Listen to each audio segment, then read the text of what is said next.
Eric Brooks, the legendary Daywalker, is back again to stalk the dark corners of the Marvel Universe. What'll happen next? Well, let's hop into the pages of Blade issue number 1, a brand new series brought to us courtesy of Bryan Edward Hill, and find out what happens next together, shall we? So then, as we join the book, we're introduced to a mysterious young woman by the name of Dana Smith. Currently, she's hiding out in a dingy dive bar, only for the denizens to lock the doors behind her and then turn into blood-crazed monsters. Which, is a little weird because in my experience, bar patrons usually don't become monsters until last call. Now, luckily, Dana's not stupid and her fight-or-flight reflexes are working just fine. Thankfully, she doesn't have to run too far, though, as the bar ends up getting a brand new door as Blade ends up driving his car through, running over the suckhead vampires like they were bowling pins filled with raspberry jelly. And hey, let's talk about Blade for a second. I guess he technically has a new costume in this series, even though it mostly just looks like costumes he's worn before,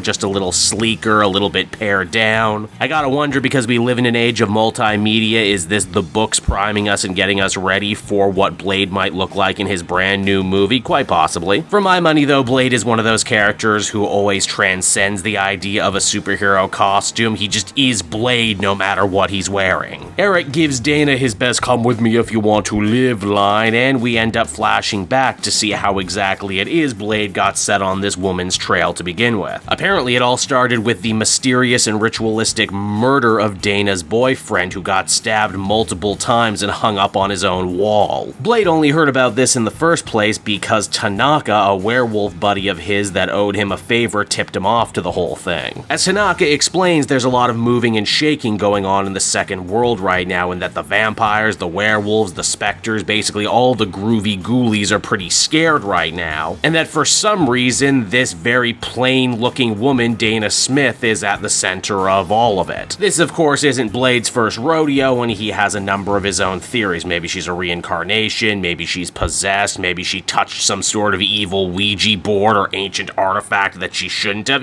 horror movie stuff. Tanaka does, however, give Blade a mission, and that is protect this woman from whatever might be after her so that they can hopefully uncover the bigger mystery that's at play here. Back in the present, Blade takes Dana to one of Tanaka's hideouts and attempts to pump her for more information, but sadly, he ends up hitting another brick wall. Dana has no idea why her boyfriend is killed or why she's being hunted. In fact, the only thing that it seems she does know is the description of the guy who killed her boyfriend, and just as she's about to spill her guts to Blade, the killer ends up showing up again, jumping through the skylight. I gotta take my hat off to the artist here because the visual storytelling around this guy is stellar. He certainly doesn't look like a vampire or any other creature of the night. His armor looks vaguely Asian-inspired. He carries a magic flaming scimitar and speaks in a foreign tongue that Blade himself cannot decipher. Blade and this guy get into a good old-fashioned sword fight, one wherein the Daywalker ultimately ends up victorious. However, after delivering the final blow to this mystery man, something dark, ancient, and evil awakes inside the body of Dana Smith, or should I say Adana. Yes, that's right, our poor hero Blade has found himself in the middle of a classic double cross. All this time he thought he was the monster hunter protecting an innocent woman from an evil creature, when in reality she was the evil creature and that guy who killed her boyfriend was the hunter. What does Adana want? Well, she claims to want to bring the end of both the first and second world, basically the world of the humans and the world of vampires. She even implies to Blade that she hates vampires more than just about anyone else, and that the only thing that could stop her was the magic sword that the assailant was carrying with him. Adana soundly defeats Blade, leaving him for dead before picking up that magic sword and using it to cut herself out of her own skin. Ew. Well, I guess that is an easy way to lose a lot of weight quick, am I right? Blade ends up passing out from his injuries, and when he wakes up, it seems that he's been dragged all the way to the Khmer Rouge Mountains in freaking Cambodia. Wow, this story sure didn't go where I thought it was going. His captors turn out to be men in similar gold masks to the guy with the magic sword, who are understandably pretty pissed at Blade for the part he played in Adana escaping. However, help comes in the unlikely form of Rotha, a woman who apparently works with the same gold-masked dudes but greatly disagrees with them on their course of action. She thinks Blade will end up being very important in the war to come, and as such she kills some of her own guys to save him. And it's on that note right there the comic comes to a close, everybody, and so that was Blade issue number 1, and I gotta say I like this one. I think it's off to a pretty strong start, whether you're a longtime fan of Blade or if you've never picked up up the character before, I think this is a really easy way to get on in on the action. Bryan Edward Hill's writing has always been hit or miss with me. In fact, I think there was a long stretch there where he didn't actually like my reviews because I think he thought that I hated him, when in reality I think he's a cool dude and I follow him on Twitter. I give Hill all the credit in the world for writing a Blade who is cool, slick, a little laid back, and honestly doesn't use more words than he needs to. He lets his actions do the talking, which is hard to do in comics. The real standout superstar, though, and the reason that I think I'm actually going to be coming back to this one, is the artwork from Elena Casagrande. She had worked on Black Widow before, and man, why am I not more aware of her stuff? It's great. It's moody, atmospheric, creepy, a little gory, everything that a Blade book should be. Overall, I think I'd feel comfortable giving this one an 8 out of 10. I was pleasantly surprised by this one, and I hope it can keep up the momentum moving forward. If so, I think we're going to be in for a really good new solo series.